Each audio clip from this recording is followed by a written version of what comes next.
Assalamu alaikum and good evening. This is Hassan Zafar with Political Zone. There's hardly any part of the world that's not at least feeling the heat of the war that's waging in the Middle East, in East Europe. If countries are not directly involved, they are indirectly affected at least. And within this situation, what is happening, countries like India, Pakistan particularly, and Iran too, they are seeking a balancing act, a balanced diplomatic position between two rivals, two countries. For example, Pakistan has been traditionally seeking a balancing act between Saudi Arabia and Iran. India is also endeavoring to maintain a balance between Israel and Iran for their defense relations and their trade interests, rather. Iran is also, after this war breaks out between Iran and Israel, it is also seeking Pakistan's support, at least diplomatic support, and it is also trying to maintain its relationship with India, despite everything that is coming to the surface now.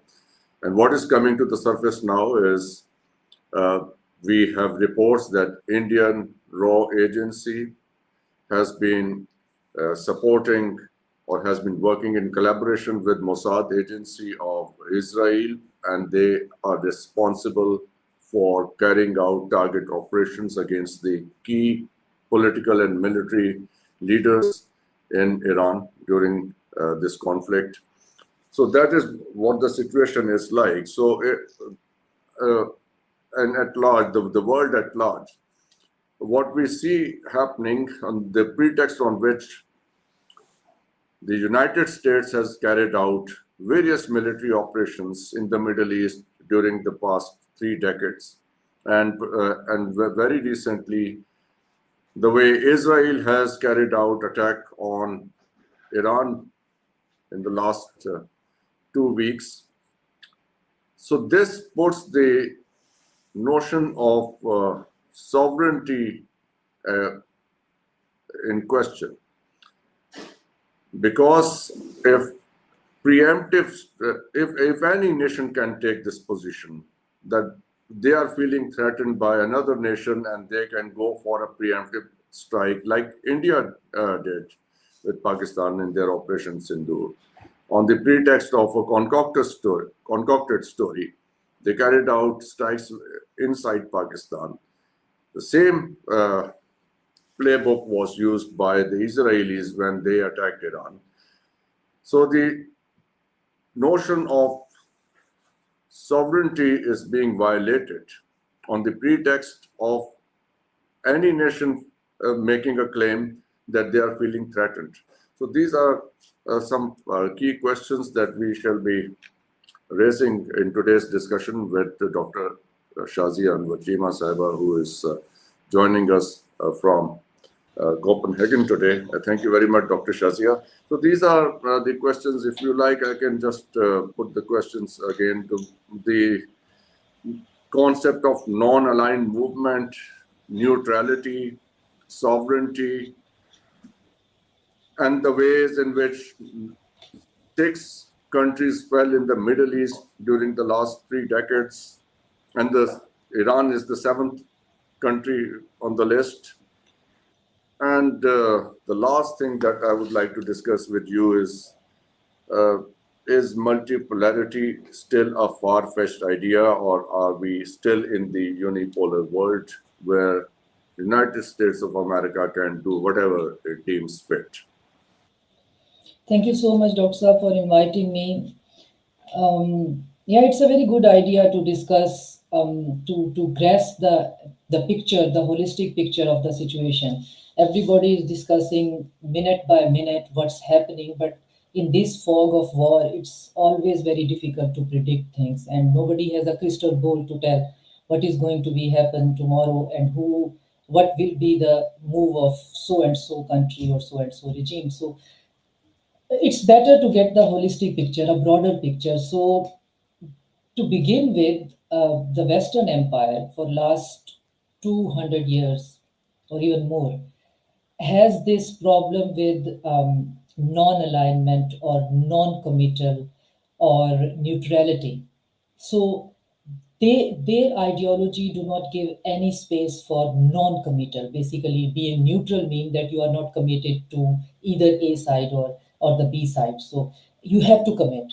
So you could be either with us or you could be either with our adversary, but you have to choose a side. So there is no way you can claim on neutrality. So neutrality then leads directly to the sovereignty, um, the territorial integrity and the border integrity. So that is the major problem, and we are seeing during past decades so many wars, like starting from Africa to Middle East and now in our neighborhood in Asia Minor. And all have this one element in them, that the Western monopoly and the Western bankers and business class, they do not let any country to be neutral or non-aligned uh, for the sake of exploitation, for their resource exploitation. So this resource exploitation has led us to the series of never-ending wars, and these never-ending wars are like, I mean, they have no end. So I will to build this hypothesis, I will like to give you the idea of a research paper which was published in 2019 about the Iran by the Brookings Institution, and its title is "Which Path to Persia? Operation for a New American Strategy Toward Iran." And that paper is available on Google. It's not a classified document, and it states everything what the West has planned for Iran and this Iran war right now, which is going on. So if we look at the chapter-wise detail of this research paper of 2019, it states something like that. The part one will discuss the diplomatic options, and chapter one is an offer Iran should refuse, persuasion. Chapter 2, tempting Tehran to engage, the engagement option. Then there is a military option. Chapter 3 is going all the way, invasion. Chapter 4 is the Osirak option, airstrikes. And chapter 5 is leave it to BB, allowing or encouraging an Israeli military strike. And then so on and so forth. So as we can see that even in 2019, it was decided that Iran's nuclear capability is not a problem. The problem is a favorable regime in Iran, which then let the Europeans and the Americans to exploit the resources of Iran.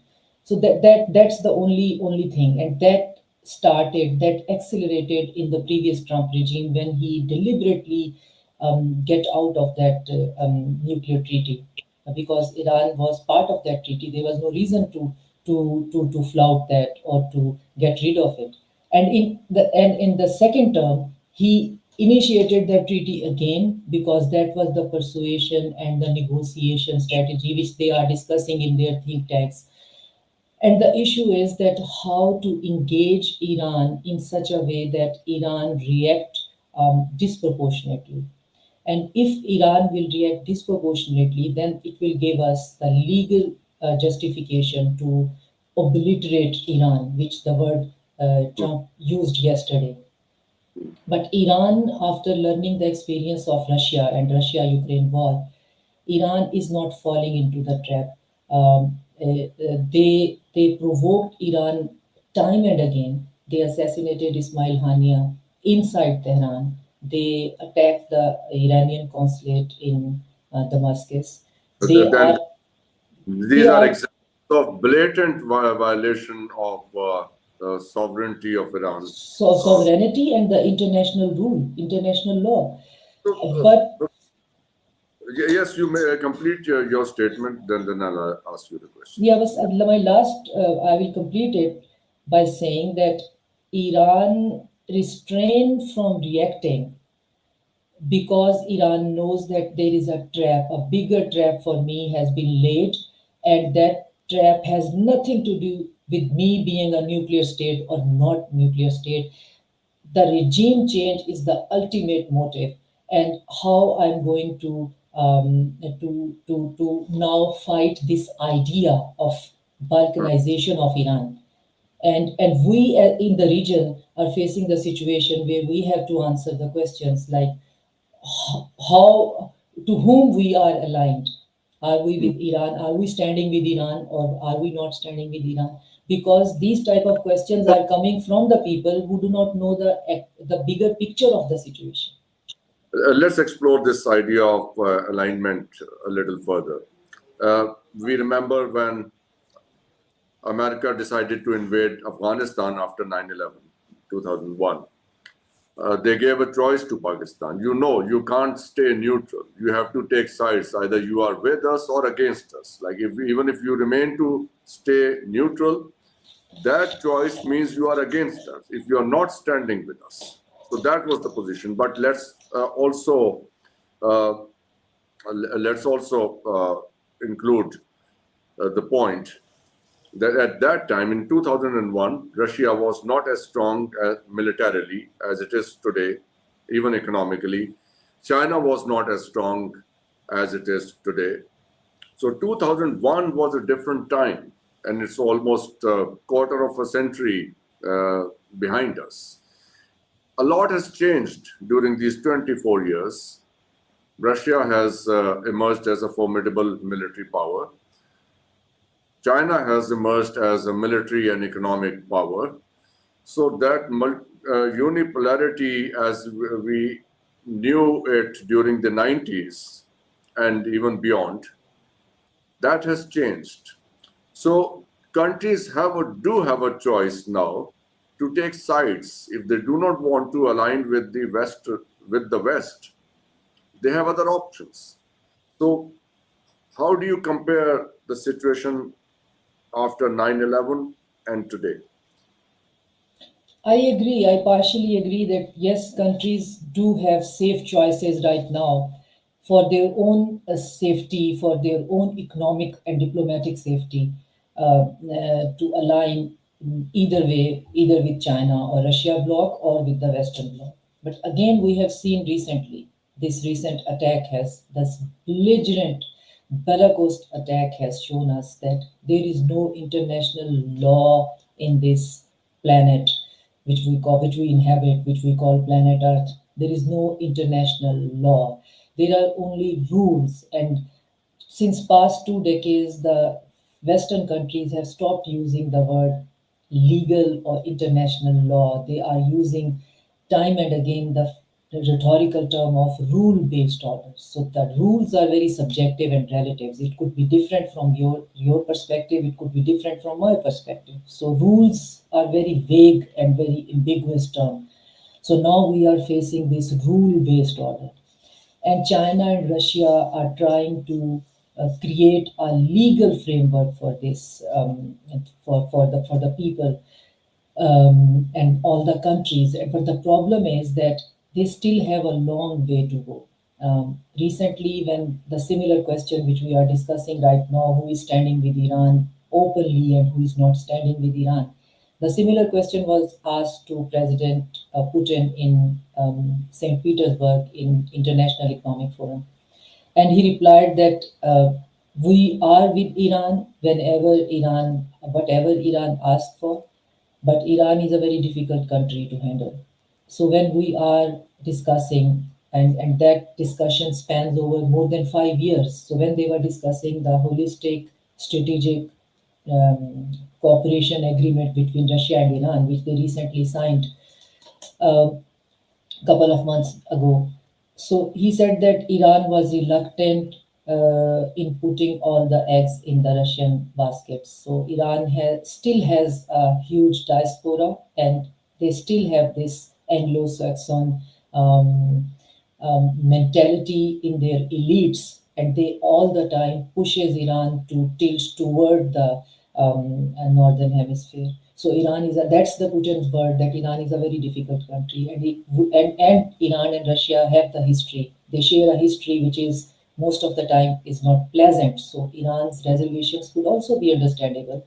That why Iran was reluctant just by making Russia the sole savior of Iran.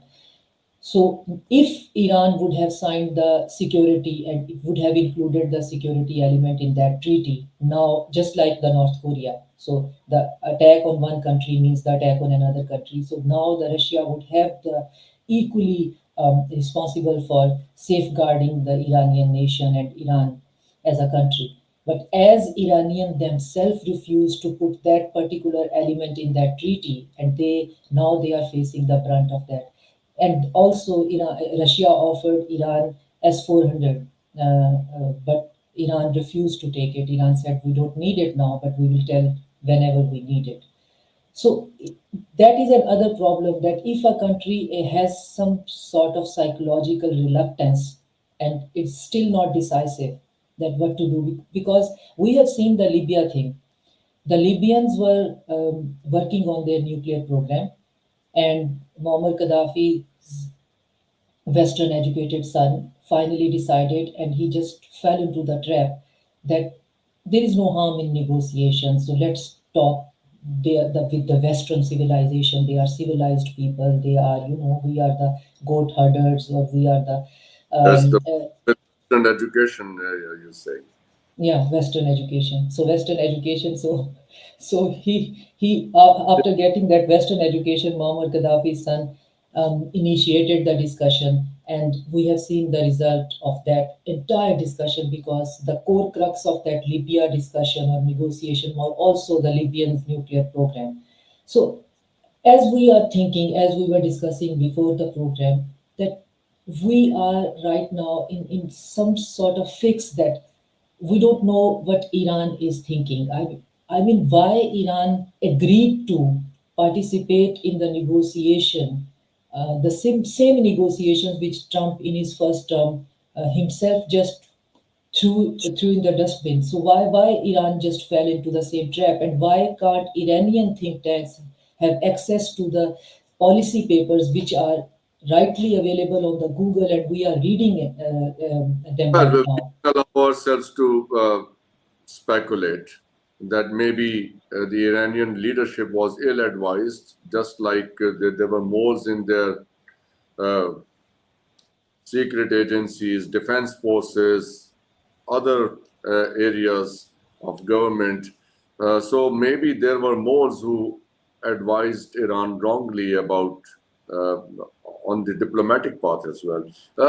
You uh, use the word if the Iranians are psychologically ready, but the question also uh, arises: is China really psychologically ready to assume the role of a hegemon, or assume the role of a typical superpower, just like we had the USSR, and the way we have the United States?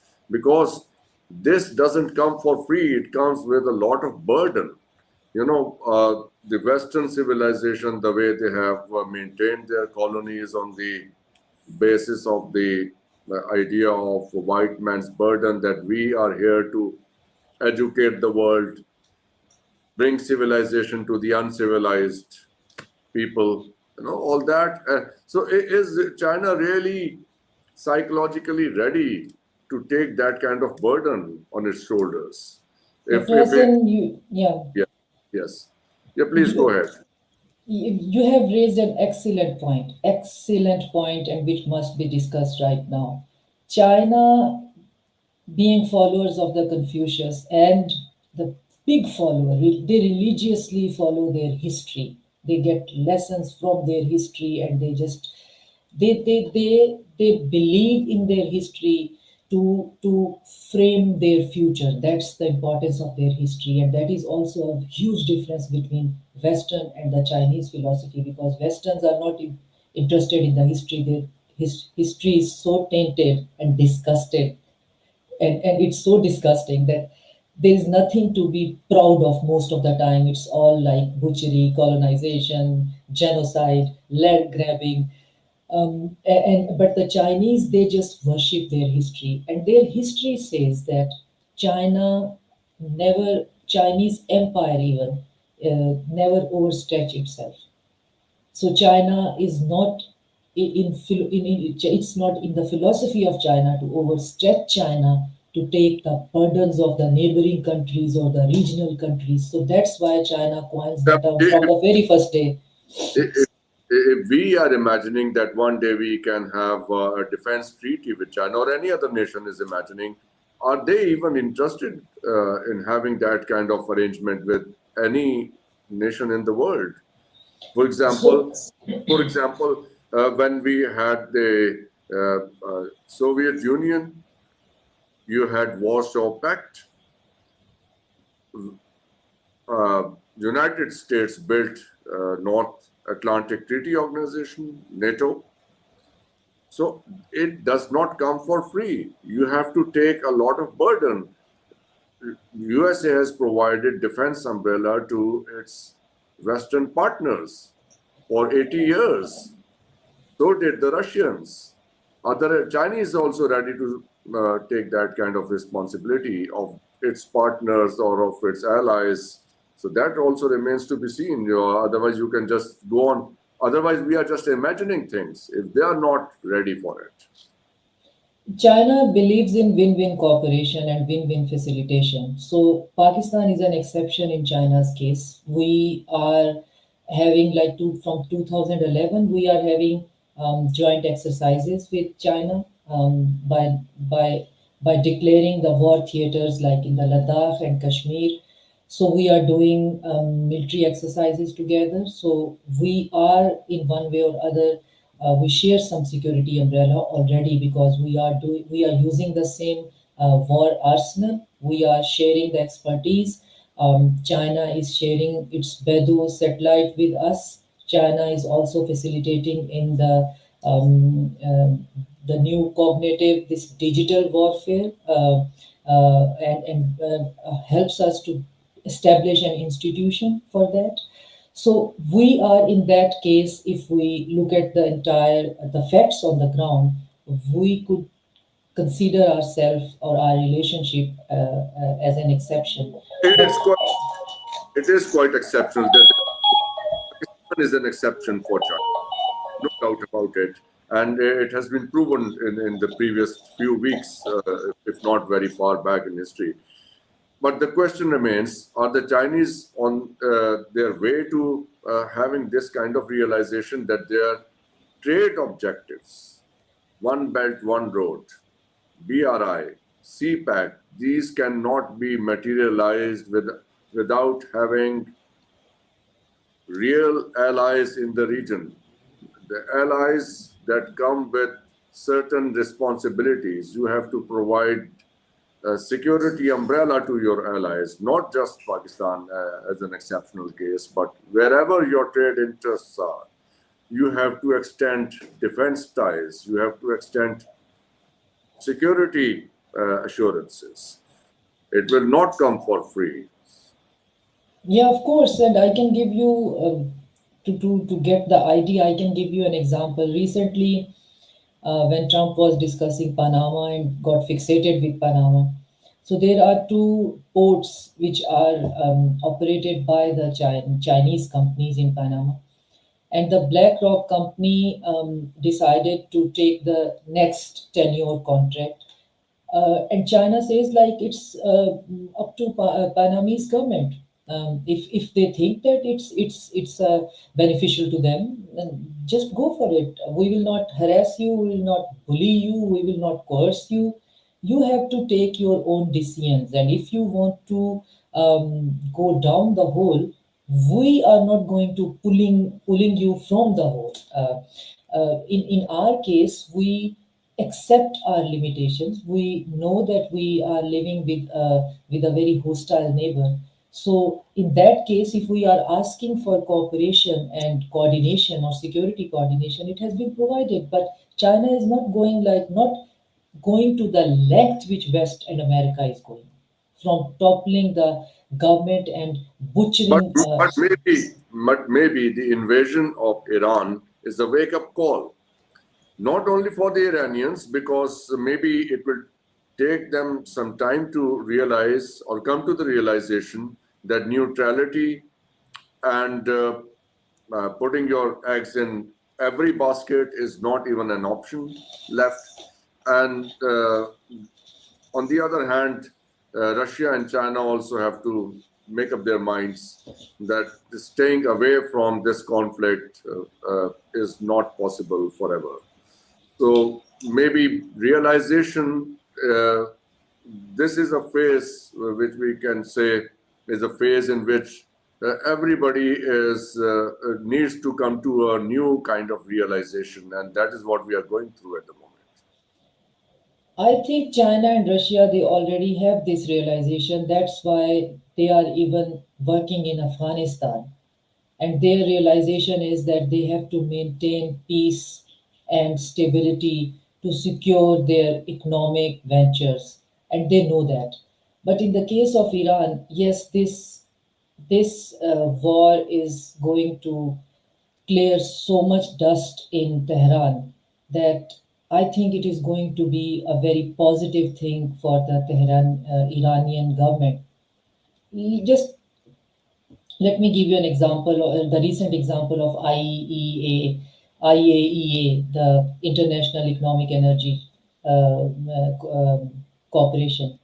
So Iran gave the full access to the members of the or the employees of the organization inside the country. And what they were doing in the country, they were spying on not only on the scientists and the employees of the nuclear plants or the peaceful energy plants. They were also spying on the Iranian population, and it was like mind-boggling to read that report in which and the report says that the IAEA was using Plantier, the software company, and also the Mosaic app to get the information and to spy on the Iranians. And the information they were getting on the 400 million elements. There were 400 million elements they were getting information about the personal likes and dislikes to where they live, where their kids are living. And it's a huge, huge security breach, and it was being done right under the nose of the Tehran government for more than 2 or 3 years now. And all this information, then they use that information to create a case on the presupposition, on the hypothesis of presupposition that they are going for to enrich the uranium, and they are going to all out nuclear after that. So there are so many loopholes in the Tehran corridors, and they have to plug them. They have to fix them. Okay, you're right. You're right. Because for us as Pakistanis, I think we are also in a very difficult stage at the moment, because if we want to help Iran and we find out that Iranian Prime Minister was having lunch with the Indian Prime Minister an hour ago, where do we stand then? And knowing the history of the past 2-3 decades, there have been substantial efforts to sabotage CPAC, and we know that both Iran and India have been collaborating on that part. There have been BLA activities from across the border, and the existence of raw agents inside Iran, which perhaps are biting them back now. So that is the kind of situation. So we also need to understand where we are standing. If somebody is seeking help, or at least wanting moral or diplomatic support, so where do we stand? We also need kind of clear signal from them that, okay, we have made up our mind, this is where we are standing. Otherwise, what are we doing? What's our business in all this? We'll just protect our own borders. Yeah, of course, we have to. Our own territorial integrity is the far more important than any other conflict in the region. What we can do is we can go with our allies. We can always go by the allies, like we can talk to China, and we can, in collaboration with China, we can formulate a holistic plan, and I'm sure that that's being done. And China has a very crucial or very nod existential relation with Russia. So with that, this node can connect the Chinese node from us. The Chinese node can be connected to the Russia. So this entire Euro-Asia strategic framework, which Russia and China are planning, we are a very important part of that.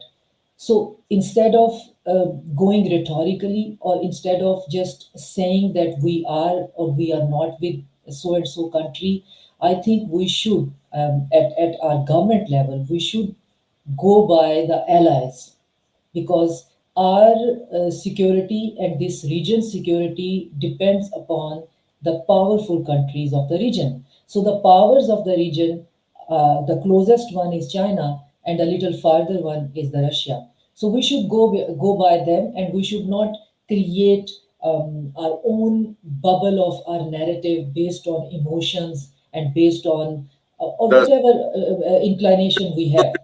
last question is, let's quickly try to answer this question. What will it take?